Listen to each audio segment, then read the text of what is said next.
Minggu pagi di Yogyakarta dipenuhi kesibukan biasa. Suara deru kendaraan dan aktivitas warga menjadi latar yang hidup bagi seseorang seperti Freya yang tengah menatap ponselnya sembari berjalan. Pesan dari Mia berbunyi jelas. Jangan lupa, pukul 10 pagi di kafe yang biasa. Freya menghela napas panjang. Aku bisa melakukan ini, gumamnya mencoba menenangkan detak jantungnya yang tidak beraturan. Langkah demi langkah mengantarkan Freya menyusuri trotoar yang terbalut hiasan ornamen khas Jogja. Saat tiba di kafe, atmosfer hangat langsung menyapanya. Bau kopi panggang bercampur aroma roti baru, membuat tempat itu terasa seperti rumah kedua. Suasana kafe yang asri menambah kenyamanan tersendiri bagi setiap pengunjungnya. Mata Freya mendelik ke seluruh area mencari Mia, dan tak butuh waktu lama sebelum dia menemukannya di sudut ruangan, duduk bersama seorang pria yang tampak tenang dan percaya diri. Freya berhenti sejenak, mengerutkan kening. Siapa dia? Pikirnya. Keraguannya membuat langkahnya terasa berat. Mia, yang menyadari keberadaan Freya, melambai dengan senyum khasnya yang ceria. Freya, kesini, panggil Mia. Dengan ragu-ragu, Freya melangkah mendekat. Matanya terpaku pada pria di sebelah Mia. Wajahnya tegas namun ramah, dan penampilannya mencerminkan seseorang yang profesional. Freya, kenalkan, ini Farhan, ujar Mia penuh semangat. Dia salah satu orang yang bisa membantumu memahami semua hal yang telah kamu alami selama ini. Farhan tersenyum dan mengulurkan tangan. Halo Freya, senang akhirnya bisa bertemu denganmu. Freya ragu-ragu menjabat tangannya. Halo, balasnya singkat. Kecanggungan terasa di udara. Farhan menangkap kebingungannya dan dengan tenang menunjukkan lencana kecil yang terselip di saku kemejanya. Jangan takut ya Freya, perkenalkan nama saya Farhan Adi Pradana, seperti yang kamu lihat. Aku ini seorang polisi, tapi tugas utamaku bukan seperti polisi biasa. Aku bekerja sama dengan pihak Kesultanan Yogyakarta, atau lebih tepatnya mendapatkan tugas membantu pihak Kesultanan Yogyakarta untuk meneliti dan menjaga fenomena anomali yang ada di sekitar kita. Kata-kata itu membuat Freya terpaku. Anomali, apa itu? Ulangnya seolah tidak percaya. Tenang, aku tahu ini sulit dipahami, lanjut Farhan. Tapi itulah sebabnya kami di sini, untuk membantumu mengerti akan semua hal yang memang terasa sangat aneh ini. Mia menepuk tangan Freya pelan. Duduklah dulu. Kami tidak akan memaksamu melakukan apapun yang kamu tidak mau. Setelah Freya duduk, Mia segera memanggil pelayan untuk mengorder makanan dan minuman untuk Freya. Freya hanya memesan segelas teh madu untuk menenangkan pikirannya. Ketika pelayan tersebut pergi, Freya melihat Farhan membuka tas dinasnya dan mengeluarkan sebuah buku tebal. Freya mengenali buku itu sebagai buku yang ia temukan di perpustakaan. Buku itu terlihat biasa, namun dengan berbagai hal yang telah Freya alami di perpustakaan tempo hari, Freya tahu betul ada sesuatu yang istimewa tentangnya. Farhan meletakkan buku itu di atas meja. Seperti yang telah kamu sangka, buku ini bukan merupakan buku biasa. Namun terlebih dari itu, buku ini adalah salah satu alat yang kami gunakan untuk berkomunikasi dengan entitas anomali tertentu. Freya menatap buku itu dengan penuh rasa ingin tahu. Bagaimana bisa? Tanyanya, mencoba memahami apa yang baru saja dia dengar. Farhan membuka halaman pertama buku itu dan menunjukkan tulisan yang terukir di sana. Tulisan itu tampak berubah-ubah, seperti bergerak mengikuti irama yang tidak terlihat. Tulisan ini adalah salah satu bentuk komunikasi. Kadang-kadang, buku ini akan menghasilkan kertas yang berisi pesan atau petunjuk. Freya melihat ke arah catatan itu dengan penuh perhatian. Farhan kembali berucap, buku ini sebenarnya hanya berupa salinan dari sebuah entitas anomali yang ada di perpustakaan kota. Dan ya benar, buku yang menuntunmu untuk bertemu dengan Mia adalah bukan lain dari petunjuk yang diarahkan oleh entitas anomali tersebut. Farhan mengeluarkan kertas yang baru saja muncul dari dalam buku. Tulisan di atasnya tampak seperti catatan singkat dalam bahasa Jawa kuno. Kertas ini unik. Isinya seringkali berupa perintah, petunjuk, atau peringatan. Namun, isinya akan hilang begitu dibaca, sehingga tidak bisa dibagikan kepada orang lain. Freya memandangi kertas itu dengan rasa kagum. Jadi, buku ini semacam pemberi informasi? Bisa dibilang begitu. Selain itu, buku ini juga berfungsi sebagai penjaga setiap informasi yang diberikan kepada kami agar selalu aman. Jawab Farhan sambil tersenyum. Namun, buku ini juga tidak bisa digunakan sembarangan. Hanya mereka yang memiliki simbol seperti kita yang dapat berinteraksi dengannya. Simbol? Tanya Freya dengan alis berkerut. Maksudmu seperti tanda tertentu yang menandakan seseorang bisa menggunakan buku itu? Farhan mengangguk sambil bertukar pandang dengan Mia. Benar, simbol ini bukan sekadar tanda biasa, tapi sebuah penanda bahwa kita telah terpilih untuk menjaga dan menggunakan buku ini dengan bijak. Mia kemudian mengangkat pergelangan tangannya, memperlihatkan sebuah tanda berbentuk bulan sabit dengan garis-garis kecil di sekelilingnya yang bersinar samar. Ini simbol milikku.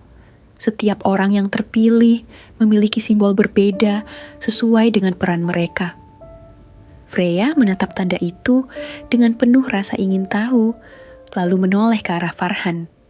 Dengan sedikit senyum, Farhan menarik lengan bajunya dan menunjukkan simbol berbentuk mata dengan lingkaran di tengahnya.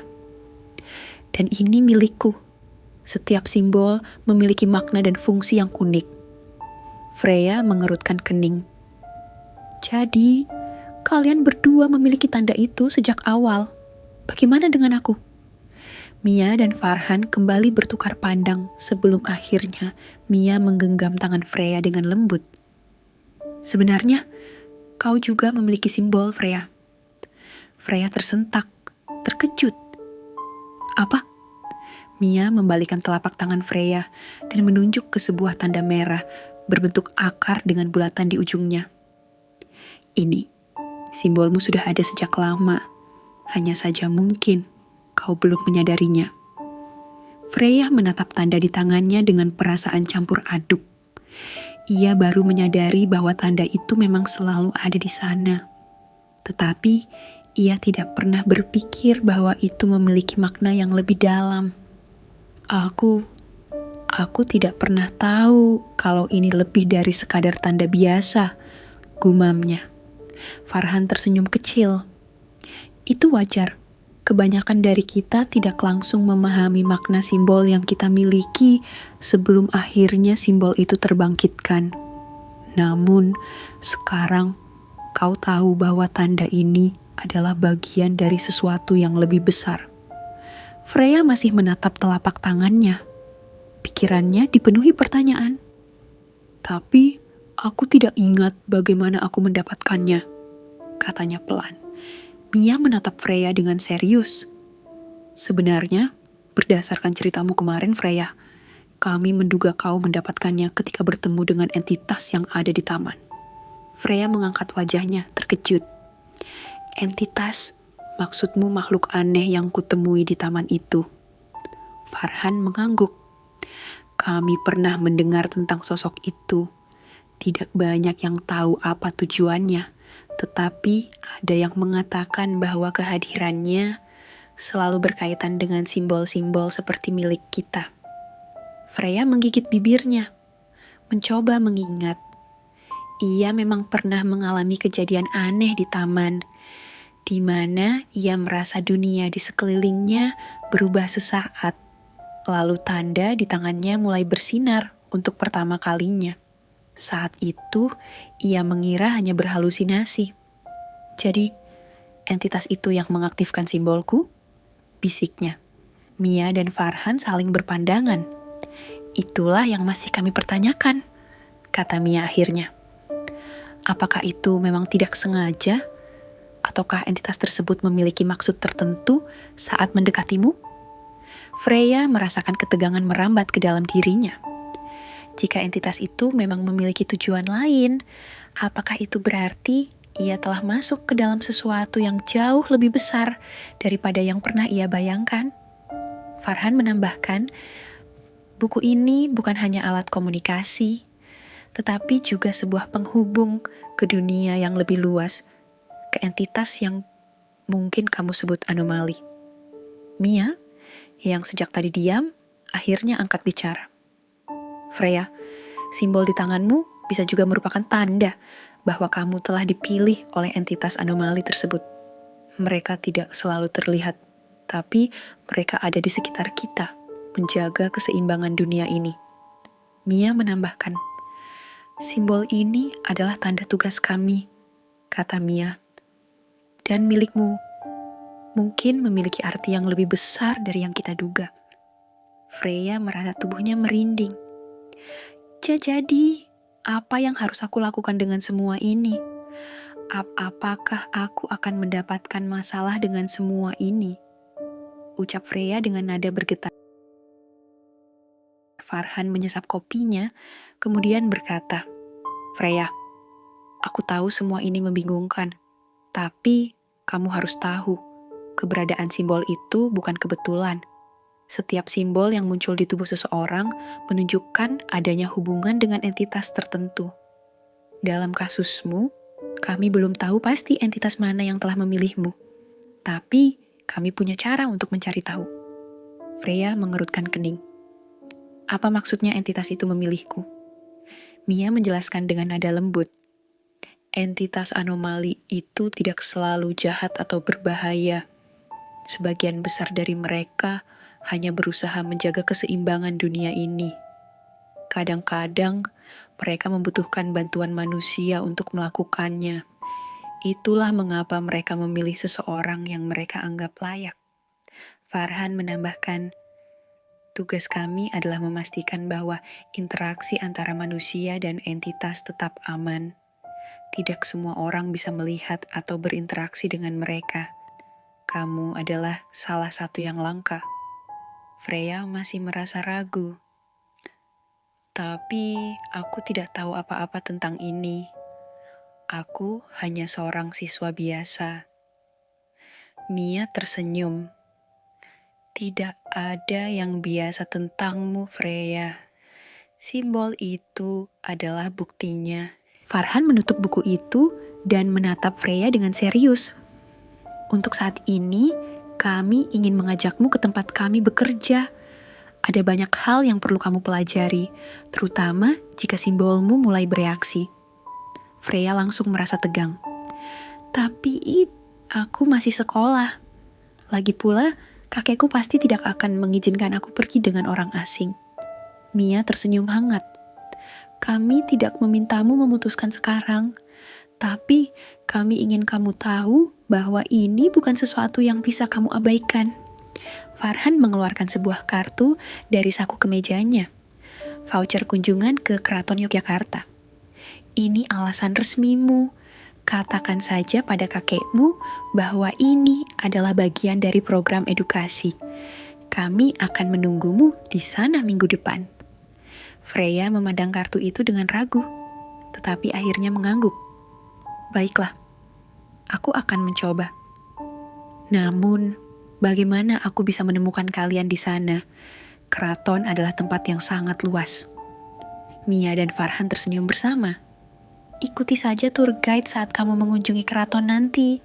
Kamu pasti akan bisa bertemu dengan kami, sahut Mia. Sebelum mereka bertiga berpisah, Mia dan Farhan tampak tersenyum lega. Kami akan menunggu di sana, kata Mia. Sampai saat itu, tetap waspada dan jangan terlalu khawatir. Freya mengangguk pelan, meski pikirannya masih dipenuhi berbagai pertanyaan. Di luar kafe, langit Yogyakarta mulai mendung, seolah menandakan bahwa perjalanan Freya baru saja dimulai. Cerita akan berlanjut ke video selanjutnya. Jika kamu suka dengan cerita petualangan Freya ini, mohon bantu Kak Naura dengan mengklik tombol subscribe serta berikan like dan komen positifnya agar channel ini semakin berkembang. Terima kasih.